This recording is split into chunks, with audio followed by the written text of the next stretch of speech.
एक समय पे गढ़पैरा डांगी राज्य की राजधानी माना जाता था। गढ़पैरा की प्राचीनता, उस समय ये एक गढ़ था, यहाँ 360 मौजें थी। बाद में इसे डांगी राजपूतों ने जीतकर अपनी राजधानी बना लिया। गढ़पैरा में अब भी कुछ प्राचीन अवशेष बाकी हैं, जिनमें से एक है ये शीश महल, जो डांगी शासकों ने बनवाया था। इसका संबंध राजा जय सिंह से बताया जाता है।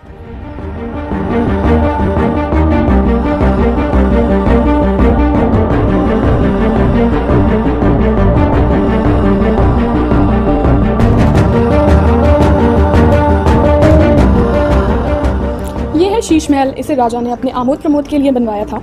और आप देख ही सकते हैं कि कितनी प्राचीन दीवारें हैं यहाँ पे, कितने पुराने समय की लाल लाल एकदम पत्थर लगे हुए हैं इसमें। ये इसकी पूरी रचना बुंदेलखंड के स्ट्रक्चर के हिसाब से की गई है। शीश महल के ऊपरी हिस्से में रंगीन शीशे लगे हुए थे। इस कारण ही इसे शीश महल का नाम दिया गया था। वह डांगी शासकों का ग्रीष्म आवास गृह था। शीश महल को डांगी रूलर्स का ग्लास पैलेस भी कहा जाता है।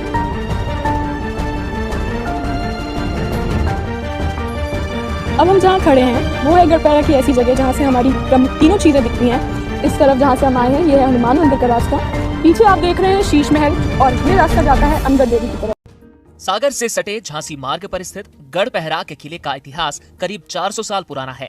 बाद डांगी राजपूत राजाओं ने भी गढ़पहरा के किले पर राज किया। इन्हीं राजाओं ने शीश महल का निर्माण भी कराया था। पहाड़ पर इस किले के अवशेष आज भी मौजूद हैं, जिन्हें आसानी से देखा जा सकता है। गढ़पहरा का अपना ऐतिहासिक महत्व है, क्योंकि 1857 की क्रांति में यहाँ के शासक ने बढ़ चढ़कर हिस्सा लिया था। साथ ही लंबे समय तक विद्रोह की अलग को जगाए रखा। गढ़पहरा के इतिहास को लेकर यह भी तथ्य है कि जंतर मंतर और कई ऐतिहासिक इमारतों का निर्माण करने वाले राजा जय सिंह कछवाहा ने इस किले का राज किया था। बता दें कि 1857 की क्रांति के समय गढ़पहरा के तत्कालीन शासक राजा मर्दन सिंह थे, जिन्होंने विद्रोह में बढ़ चढ़कर हिस्सा लिया।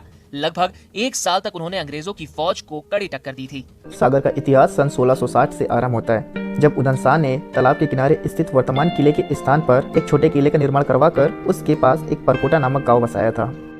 निहाल शाह के वंशज उदन शाह द्वारा बसाया गया वही छोटा सा गांव आज सागर के नाम से जाना जाता है। एरण नामक एरण गाँव में पूरा अवशेषों का एक विशाल संकलन है। खंडर के रूप में डांगी शासकों के बनवाए किले के अवशेष भी मौजूद हैं। यहाँ का सबसे उल्लेखनीय स्मारक एक 40 फुट ऊंचा स्तंभ है, जो एक ही शिला से बना है। एक भाग में डांगी राजपूतों ने कब्जा कर लिया था और इसे जागीर बना लिया था। डांगी राजपूत नरवर कच्चसाहा राजपूत राजा डांग के वंशज माने जाते हैं। राजा डांग के संबंध में एक ठेठ दोहे से अधिक और भी जानकारी इतिहास में नहीं है।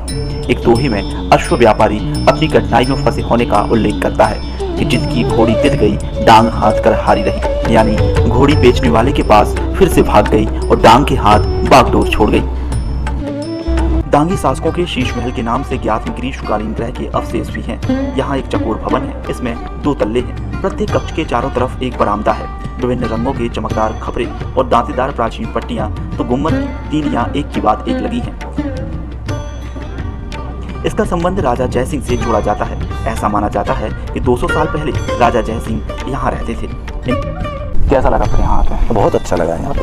हाँ, एक मनोत्साह भी होता है, मन में प्रफुल्लता होता है। लगता है कि अपन बहुत माने मनुष्य का जीवन मिला तो अपन कितनी विशेष डिजाइन है। आप देखिए बारीकी से तो लीजिए, आपकी कहीं गड़बड़ नहीं दिखेगा आपको। हाँ, ये डग्गी राजा के कार्यकाल में बनाया गया है, ऐसा सुना है।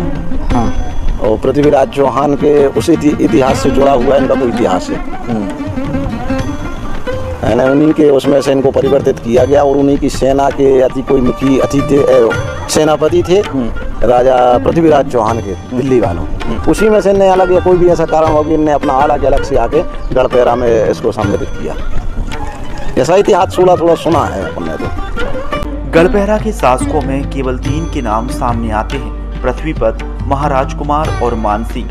पृथ्वीपत 1689 के लगभग जागीरदार के रूप में गढ़पैरा का शासक बना था। डांगी सरदार सन 1732 तक परकोटा में रहा। इस आगे उत्कीर्ण शिलालेखों से पता चलता है कि गढ़पैरा की जागीर सागर से 23 मील उत्तर पूर्व की ओर कुड़यालो गांव तक फैली थी और वलहरा के राजा को इस स्थान का जागीरदार नियुक्त कर दिया।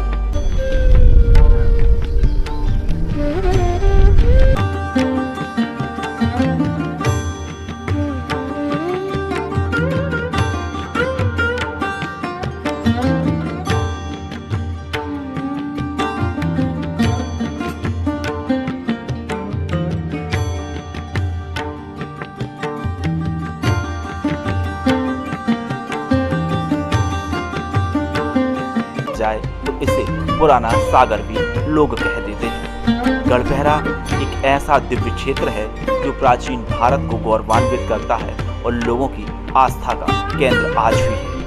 इस वीडियो को बनाने का हमारा एक ही उद्देश्य था कि हम आप तक बुंदेलखंड की ऐसी ऐतिहासिक जगह को पहुंचा सकें और आगे भी हम ऐसे ही कुछ वीडियोस आपके सामने लाते रहेंगे और आपको बुंदेलखंड की कई जगह घुमा